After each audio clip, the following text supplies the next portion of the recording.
Good morning, good afternoon, um, everyone. This is Toyin Umesiri. How was your week? It's my Saturday. Oh, what a busy week. I struggled to come here today. You can see my highs. But a commitment is a commitment. And I do have a very great topic for us today, which is how to heal. Good morning, good afternoon again. If you're online, I know it's quite early, here in the US. Many people are still rolling out of bed. I don't blame you at all. Okay, but if you're awake and you happen to just stumble on this chat, please say hello. I want to hear from you. So last week, I was able to share, how to create and maintain friendships. But during the week, another thought came into my mind about last week's topic, which was, creating friendships and welcoming people into your home, engaging with people, like seeing people, exploring friendship. And what came to my mind was remembering that about 16, was it 14 years ago? Because I was encouraging people to take workplace friendship to the next level. And I realized that maybe the reason some are not really exploring those type of friendship has to do with some level of insecurity, in the sense of, hey, I don't want people to come into my house is not set up the way it should be, it's not big, I don't have that yard. I mean, I don't want people to see me um at this stage of my life, pretty much. But what came to my mind was realizing that, or remembering when I just finished, I just graduated from my master's program in Michigan, and and my manager, I was hired to work for Whirlpool Corporation in the St. Joseph, Benton Harbor, Michigan. And even at that time, I had like a one room, one bathroom, living situation. Hey, Shine, so glad you could make it. Yay, thank you for joining. Oh, good morning. I see you. Thank you so much. I really appreciate it. So, yes, today's topic is amazing. It's about how to heal. But I also wanted to just talk about briefly last week. Remember, last week we talked about creating friendships and maintaining friendships. And a thought came to my mind during the week, and that's what I'm sharing now, where, I was encouraging people to pursue taking workplace friendships to the next level, or relationships in the church to the next level. And what occurred to me during the week was, well, maybe people are not doing that because of some type of insecurities in terms of the home situation. I'm not where I need to be, I don't have the big house that they do, all of that. And I just said, you know what, if that's what you're thinking, let me just share with you, like, that if you're feeling that way about certain people, then those type of people should not be in your life anyway, right? People that are assessing you based on whatever it is you have, those should not be the type of people, right? Because what I was sharing was that I actually, during the week, I remember that right out of grad school, my after my graduate program and I got my master's, the job I got with Whirlpool Corporation, I was living on Lakeshore Drive. It was one room, one bathroom, and it was like all those studio type apartments, which was really nice. I mean, it was on Lakeshore Drive. I remember, really, really nice. But I mean, it's not what executives are living at, right? And this was like 14 years ago. But I remember a situation where, based on the friendship I had with my hiring manager, Steve, I don't know if you will ever stumble on this, because we are still in touch, even years after. Steve, my hiring manager, we had this amazing relationship, because, again, it's about human to human connection. It doesn't matter where you are. And I remember I had him over in my one room apartment with my new husband at that time, and I cooked African food and plantain and chicken. And what I remember this week were the pictures we took. I'm telling you, very humble space. In fact, I wasn't thinking, that's what I'm trying to say. I wasn't even thinking about, like, now when I look at those pictures, it's an humble space where You have those studio apartment where your kitchen is like alley kitchen. It's like if you turn around, it's the cooking area. If you turn around, then it's the sink. That's what we had then. One room, one bathroom. And in order for any guest to get to the bathroom, they had to go in through your bedroom. Yeah. I was working for in corporate America, first main gig out of grad school. Just got married, so really saving cash. But that did not stop us from striking this amazing friendship. And Steve right now is a vice president. If I mention that company, you know the company. He's a big, you know, man. But we're still in touch. Like we still exchange emails, we still check on each other because back then, 14 years ago, I remember when he even hired me. The introduction, in order to introduce me to my teammates, he actually went to research Nigeria, my city. He was like introducing. So when I came into the workplace, we did a great job together, but we had human to human relationship where it's like, how's your wife? Okay, how's your kids? How's your husband? Oh, we'll tell the stories of our family. And we took it to the level where it was like, oh, I'd love you to meet my husband. I'd love you to meet, I'll cook, it's always food, right? And then I still have, I'm sure somewhere at the pictures we took, very, very simple picture, eating food. And we've stayed connected 14 years after. We've stayed connected, and my husband knows him because it's like, so I guess that's what came to my mind this week, just to close out last week's discussion. It's if your living situation, and it doesn't even have to be 14 years ago, because even I still experience that kind of scenario, like a year, 2 years ago, when I moved from Arkansas to Chicago. Basically, I mean, I'm being very, what you see is what you get. I'm being very transparent here because I just want to hopefully share and help people to just be yourself. Moharan Ganeshan, thank you for joining. Abdul Majid, thank you for joining us from Tunisia. So today I'm basically talking more on a laid back, the 360 woman, my ministry. All week I'm always talking walk, trade with Africa, but today it's more like chill, just talking about life. So yeah, so even when it comes to our living situation or where we are in life, we may not be where we want to be. And even in those spaces, you might be closed and guarded, where you don't want people to see you or to judge you or to assess you. And I get it. I completely understand. Like I was saying, just 2 years ago, I hope you can hear me really well. Just 2 years ago, when I made another transition, we had a house in Arkansas, right, on the market, paying the mortgage there. And when we moved, we took a rental house, like a house, and half of my stuff was they were all in boxes. Okay, ah, yeah, so I get it. I get it. Like half of my stuff were in boxes. I was living out of boxes for that year because we had our house on the market. We are just praying to sell that house.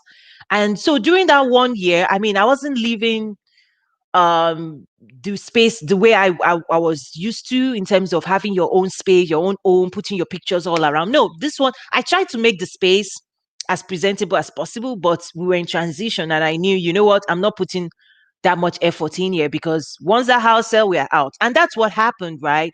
We sold the house, and then we bought a new space. And then I mean, when I started bringing my boxes, I was like, oh, I've not seen you in a year. Like my kitchen stuff, because the rental house we lived in, the kitchen was smaller. There was no space. So literally, I was just bringing things. There was no pantry. I had to get a shit. Like, so I get life. Transitions happen. But I guess my point is, even when you are in transition, don't miss out on amazing relationships, right? Don't miss out on connecting with people. Yes, you might not even bring them into your space. You could meet, if you don't feel comfortable bringing them into your space because you're in transition, you could have lunch. You could go out to, well, COVID, right? But I'm just talking about life in general. You could go out to Starbucks. You could go out to places. You could meet on neutral spaces, that until you get to know them. And then when you get to know them, if you assess that there are people that they're non-judgmental type of people, then you can then bring them into your space. As long, just do what you feel comfortable. So that was an idea and thoughts that came to my mind. Like, I just hope, last week I talked about creating friendships, maintaining friendships, and bringing people into your space and getting just relating with people.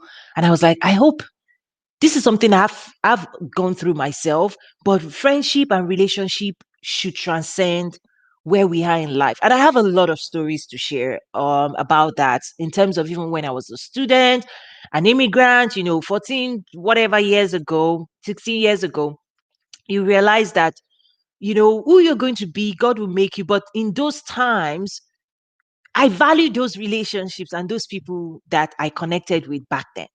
And that's what I'm saying. Wherever you are right now, you're on a journey. We're all on a journey. We're not going to stay where we are. But there might be amazing people that you could be friendly with wherever they are. And they could be friendly with you and, live a more fulfilling life. So that's the idea I had just as a follow up to last week. So this week, we're talking about how to heal. Heal, I might be saying that wrong, but heal yourself, heal thyself, physician, heal thyself. Okay, this is what's going on.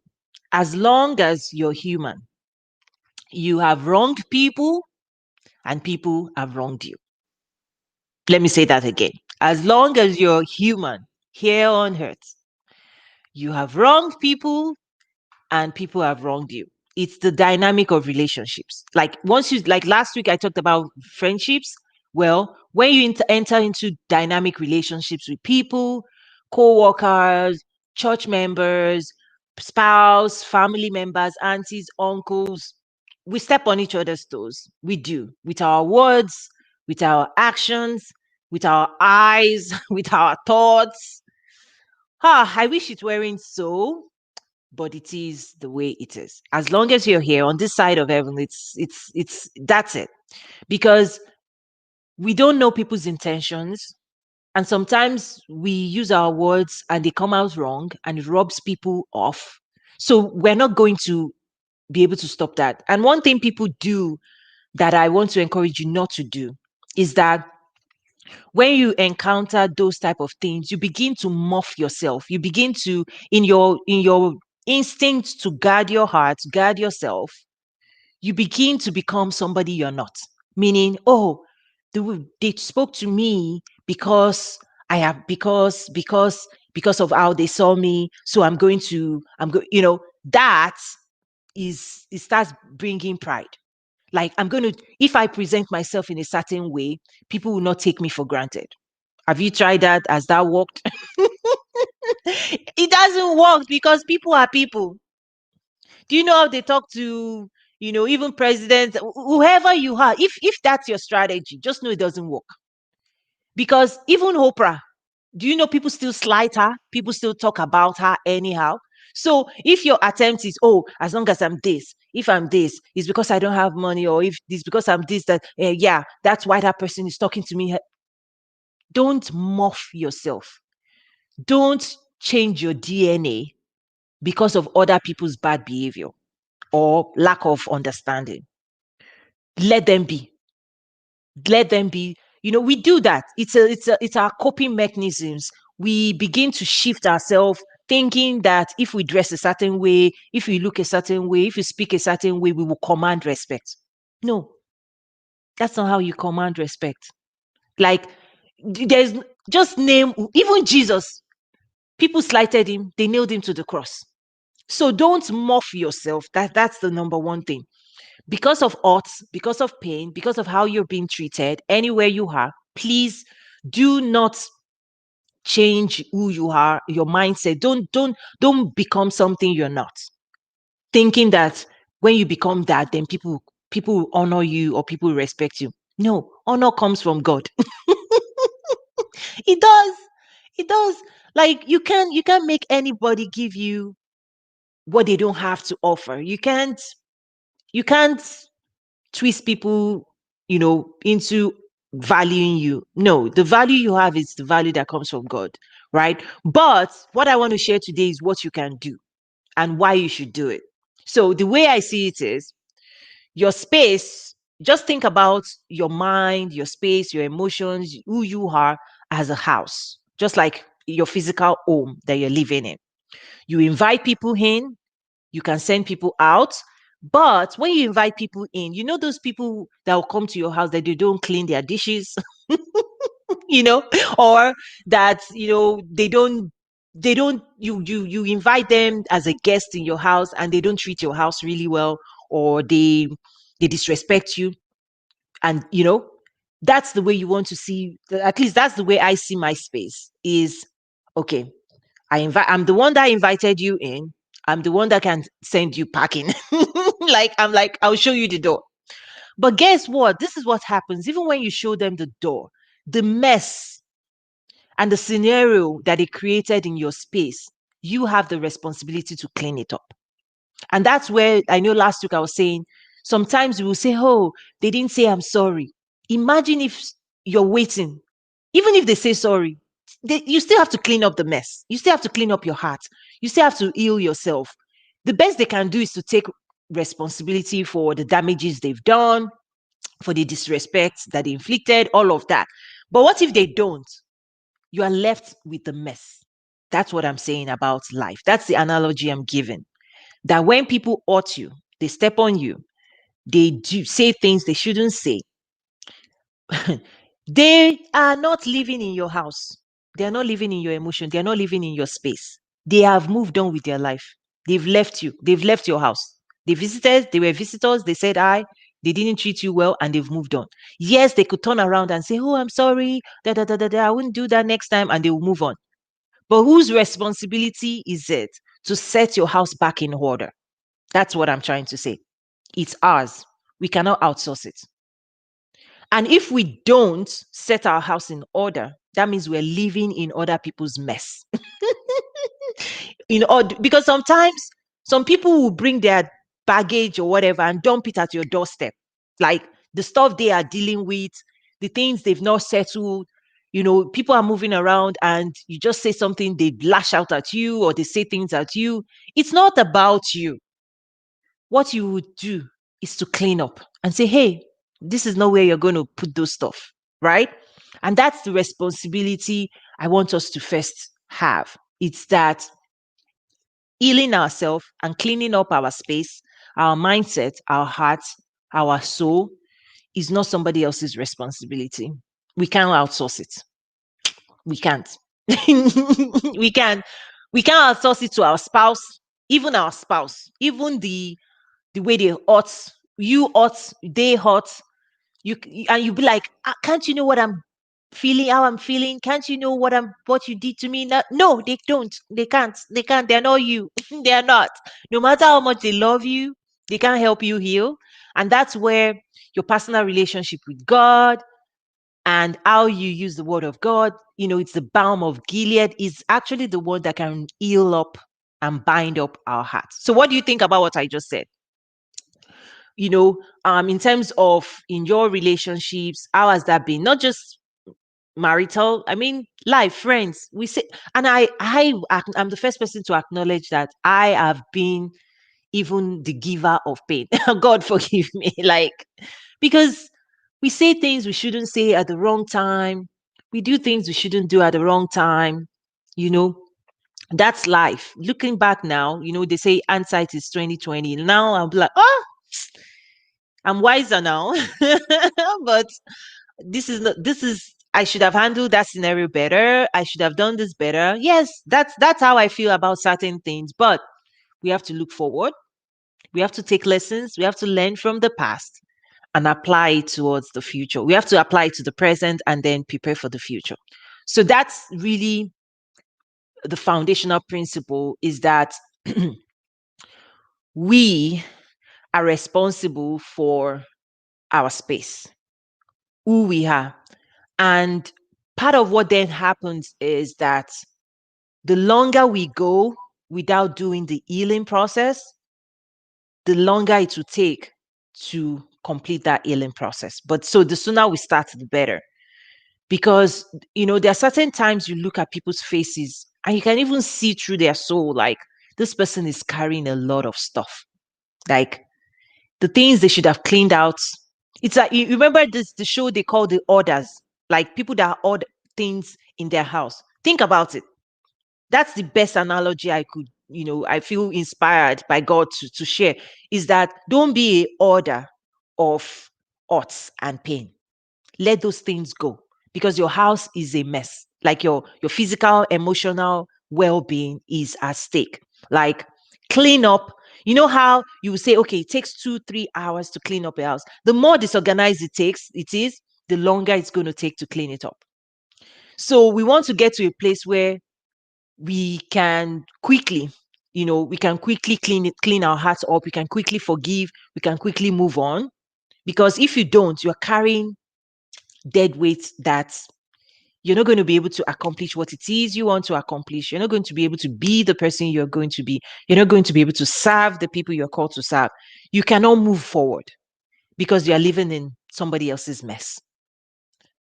It's so important that we spend time. Sometimes, even if it's a week, you have to listen to your heart. If there's something, there are times when you just feel something is off. Something is off. I don't feel, you engage with somebody and it's like, that doesn't feel right. Yeah, the person just ruffled your space, just ruffled your house. What do you do even when toddlers, when kids run around the place and they mess things up? You clean up. You clean up after them, right? So if an immature human engages with you, right? Just think about them as toddlers, like in terms of when you're cleaning up the house. Toddlers don't know better. They make a mess, big mess. We, the adults, we're the ones that clean up after them. So, yes, there are times on social media. Hi, Patrick from Ghana. How are you? There are times, we're engaging with emotionally immature individuals, and they're just like soups. They're making a mess all over your space. You're like, what is this person saying? Like, I don't get this, right? When that person comes in and goes, they leave a mess. That's what I'm talking about, that we need to spend time acknowledging that something has shifted in our space, that our spirit or energy has been disrupted. And we have to just take a moment and practice cleaning it out in terms of, with the word of God, tearing down all imaginations, everything that makes you feel, conversations that are not awesome. Clean it out, forgive, move on. Move on. Like, don't wait. There are also times when you have hurt people. If you can say sorry, please find a way to say sorry. But do you know the number one person that you have to forgive the most is yourself? Yeah, it's true. The number one person that we need to learn how to forgive most is ourselves. You know why? We do things we shouldn't do. We hurt people. We say things like we wrong we wrong ourselves so much. Like, we know better.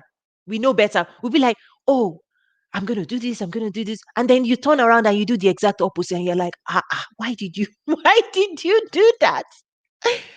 It's true. It's true. So how do you forgive yourself? I'm telling you, even simple typo, you send that letter. You did not do correction. Auto correction messed it on. People like, oh, why did you do that? You should have read it 2-3 times. Forgive. It's as simple as those small things. If you don't forgive yourself, you know what happens? You stop yourself from being great. Because greatness has to do with failing many, many times, learning from those, and perfecting it. So if you don't forgive yourself, you're not going to try again, because you'll be like, well, you're not going to be able to do it well. Like, you just talk yourself down of moving forward. So I'm telling you, the simple things like, oh, you autocorrection. I'll be like, I'm sorry, I'm moving on. That won't stop me from writing another article. I remember there was one I wrote, and the person was like, that link is not working. I'm like, oh, I'm sorry, my bad. Fix it, move on. Fix it, move on. Whatever you can fix, fix. Whatever you can say sorry, say sorry. Wherever you can apologize, apologize quickly. Don't let it linger for 6 months. It's not worth it. It's not. It's not. Say sorry, move on to yourself, to the person you hurt, whatever thing you need to do to fix it quickly, because what is at stake is destiny. the work you have to do.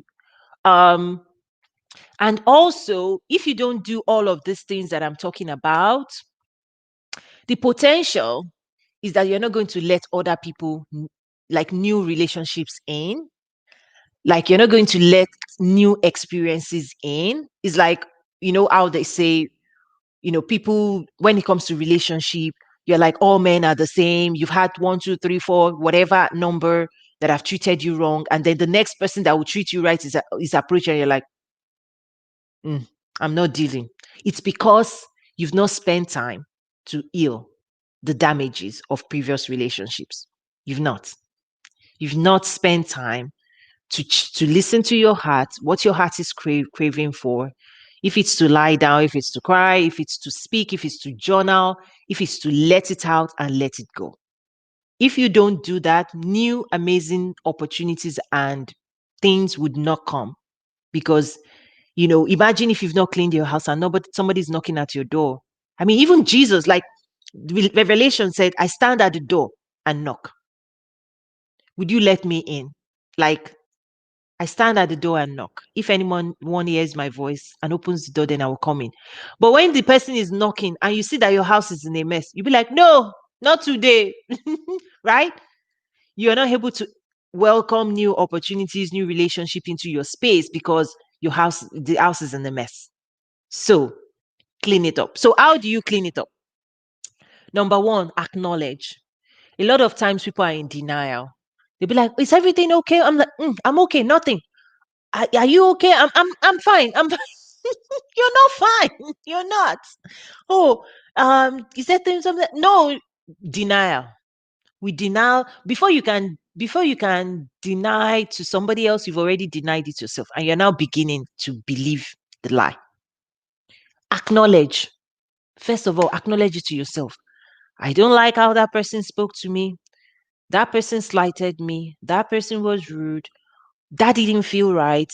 Just take a moment, listen to your heart, listen to yourself first. Acknowledge something is wrong. I'm not feeling normal. I'm not feeling myself. You know, even this morning when I was struggling because I was like, oh, I have to do this. My husband looked at me and said, cheer up, cheer up. He was like, cheer up, cheer up, cheer up. He was like, you need to cheer up.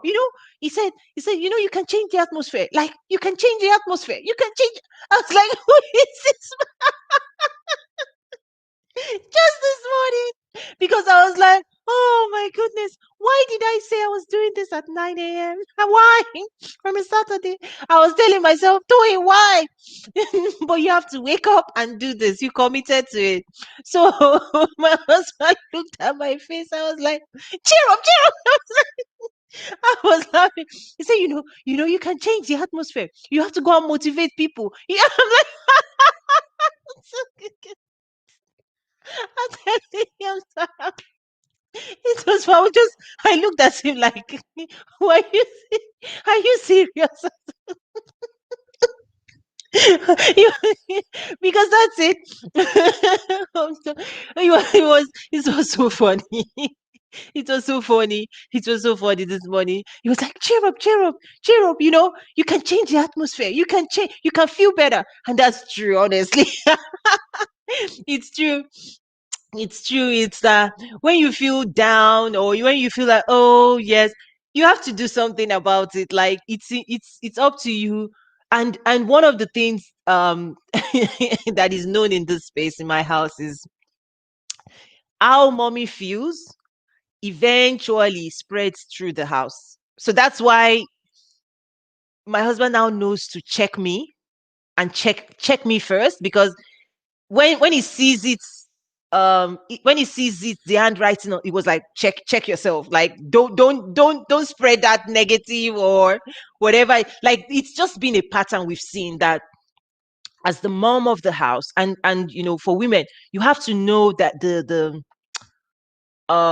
power that your presence has in your home, and that you kind of set the pace of how.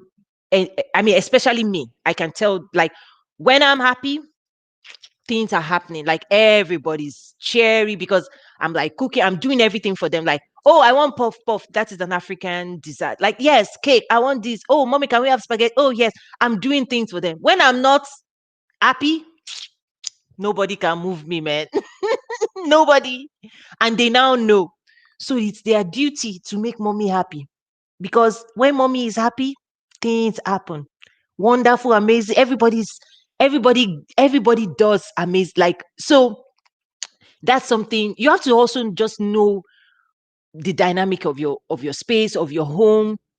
Um, how do you support each other? Because sometimes the person is not seeing it quickly. They're just so wrapped up in their own feelings, right? They're so wrapped up in their own feelings that they're not seeing the impact they're having on other people, right? Their spouse, their lover, they're not seeing that they're not addressing whatever is happening inside of them. They're not able to understand that there's a ripple effect on the people they care about. So that's also something that is important in terms of if we do this exercise of healing ourselves, of working on ourselves, it's not just for us, right? Other people are able to enjoy us more. They're able to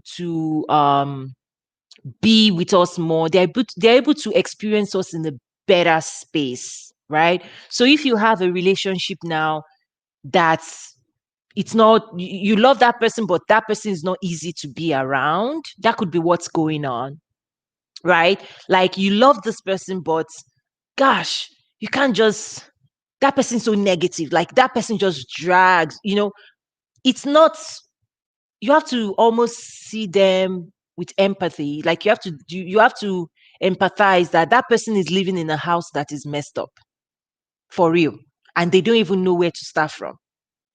It's not because honestly, people that are bitter, people that are negative, you are just tasting an output.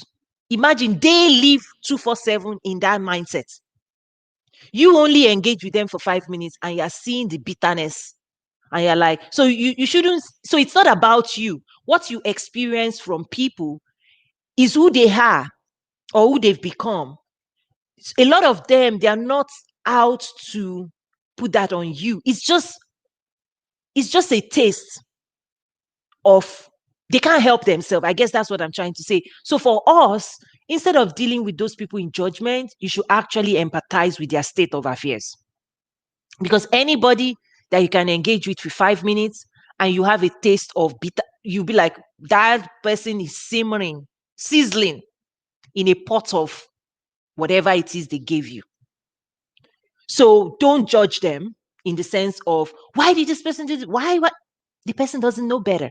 Their mindset, their space, everything that they know, that's who they. Because unless people are out deliberately to malign or do negative things to you, but most people in life are not walking around thinking, "I'm going to show you." Most people in life, they are not. They are not. Most people in life are not malicious. Like they don't have intent to inflict injury on other people. But it just happens. It happens because they've not taken care of their own business and their business is out in the streets. Right? That's why we have to empathize more. And that's why even in churches, I tell you, people, when that's even another topic entirely.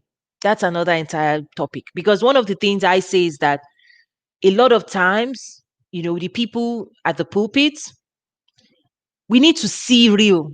We need to see their real life. They need to tell us real stuff, their real struggles, their real life. So that other people not in the pulpit, they can say, oh, for real, that's real life. It's not that my life is different.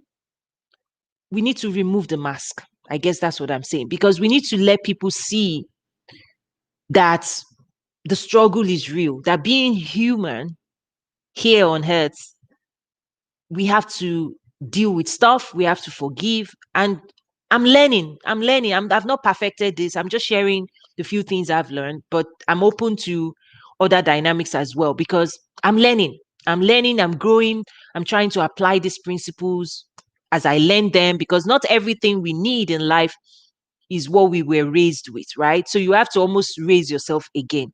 So that's what I mean is when you engage, like people generally, even in church, people are not out to get you. People are not out to get you. People are not out, they're not even thinking about you, right? People, we're all in our feelings, we're all thinking about ourselves. But in certain exchanges, we rub each other off. And when those things happen, how do you deal with it? How do you heal? So one of it is perspective. How did you see that scenario? Do you think, or do you think that person did it on purpose? Because a lot of times the reaction we give comes out of we feeling like the person should know better. But I'm here to break this news. They don't. They don't. A lot of the things I've done in the past, the mistakes I've made in the past, it's now that I know better. When I was saying those things and doing those things, I did not. Right? So if you know that this person, is not that they did it on purpose, then you're more inclined to give them grace, right? You're more inclined to forgive. You're more inclined to extend grace towards that person. But as long as you're feeling this person should know better, why did she, you know, this person, at this age, those type of things, like this person should know better. This person should know better. Well, they don't. Because if they did, they wouldn't have done what they did.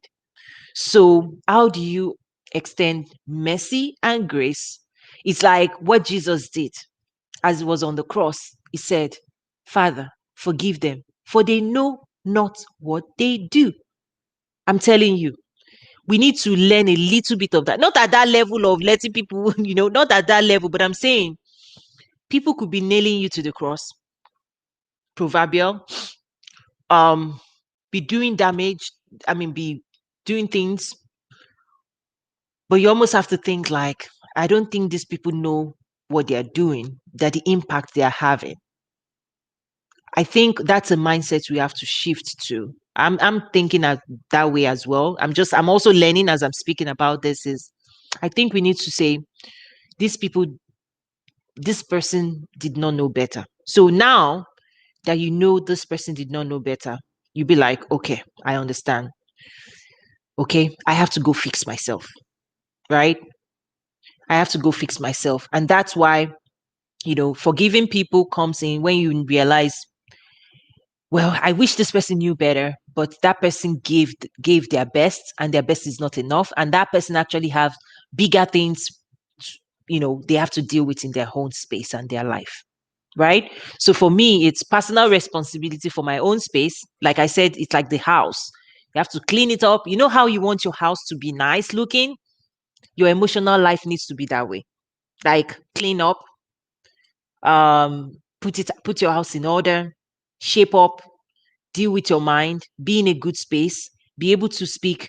The other thing that I see is that a lot of times we need to acquire new communication skills in terms of how we speak to ourselves in our mind, how we speak to others, how we engage. Because I've actually, in my own life, I've seen that I've had to grow. I've had to read books. I've had to grow when it comes to acquiring communication skills, whether in written form, or in speaking form. Because I realized that for me, growing up, that was one area I struggled with because culturally, a lot of emotions you has to be suppressed. Like when older people or offend you, there's no space for you to speak it out. So a lot of times you have to it's suppressed, right? So a lot of times people then don't know how to, they become combustible. They set the house on fire because they've suppressed so many things, and the day they open their mouth to let it out, ooh, they let it out and they burn the house out, house down for real. So part of communication skills and healing up is, instead of suppressing, it's almost like bringing those things out and taking a look at them. If you need to write about them, think about how you think about each of these things. Like, you need to deal with them. And I tell you, when you deal with everything in your space, if you speak, your speech and your words will be awesome. You know, the God's Jesus said, was it Jesus? Yes, out of the abundance of the heart, the mouth speaks. That abundance. That's what I'm saying. That if the abundance in your heart is corrupted, you have to deal with it before you speak. Like, don't address, if somebody offended you and you want to tell them, like, I try not to address it until I figure out what's even going on. Like, how do I see it? How do I perceive it? What do I think happened? Like, I tell a story, and it's the stories we tell ourselves that helps us heal or not. That's a tweetable. The stories we tell ourselves is what helps us heal or not heal. So what story are you telling yourself? Yeah, this video will be available on our YouTube when this is over, because I know several people, they want to follow up over, whenever their schedule allows. But right. So what I was saying is that the storyline we talk about in terms of our space or what people did or what happened is what determines if we're going to move forward in the path of healing or not. So tell the right story. See it from the other person's perspective. Understand that that person may not have done it to you deliberately. They are just being themselves.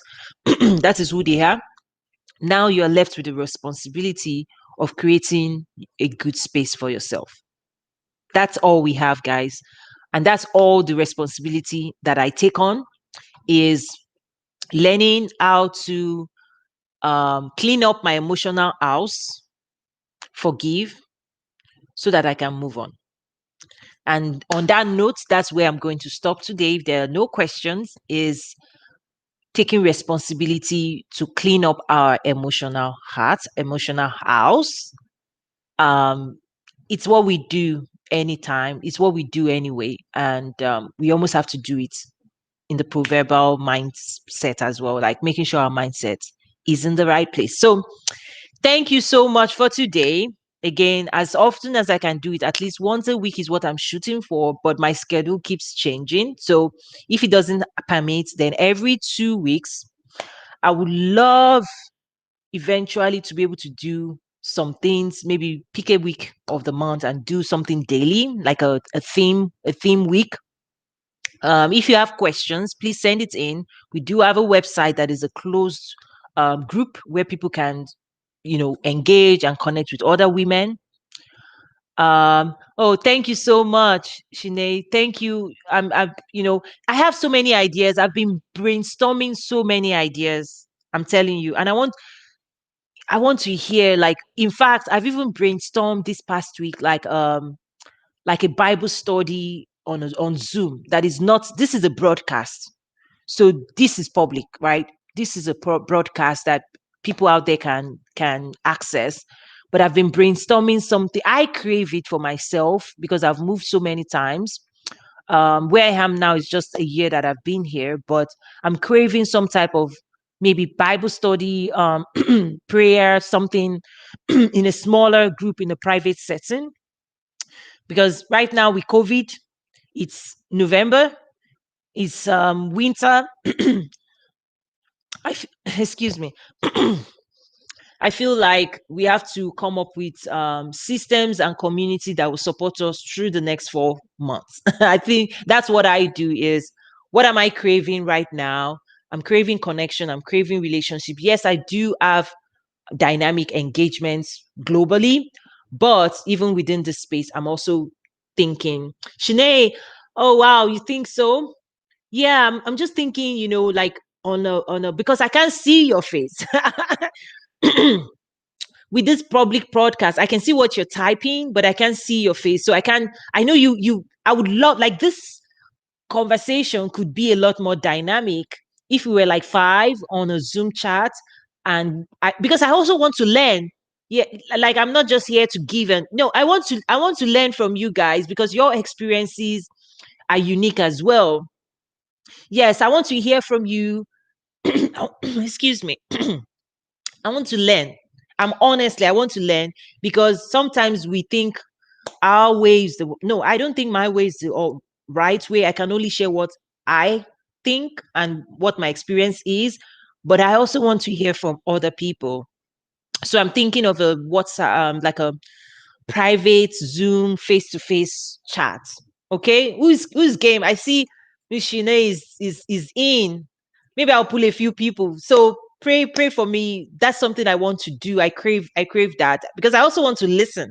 I want to listen. I want to listen to what other people, what you've learned, and see what I can apply as well, and we can all grow together. So yes, yes, Shana is saying yes. Okay.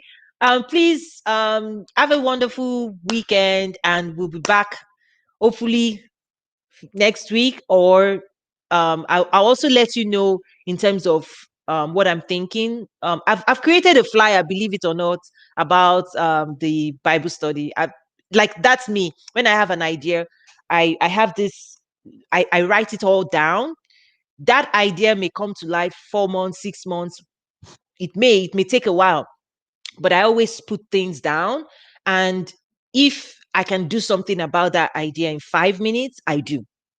That's me. Like if that idea is something I can actually make it a reality, or so that I don't forget, I'll do something about it and then put it on the shelf and say, okay, God, at the right time, this will come to life. But at least I write it down. So that's something I encourage people to do.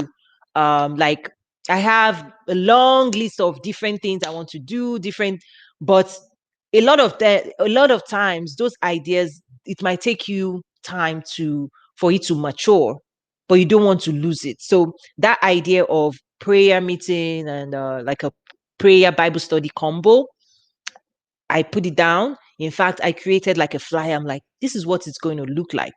This is what I think it's going to look like. I don't know when it's going to come to life, but I think it's going to come to life sooner because Miss Shine is already in.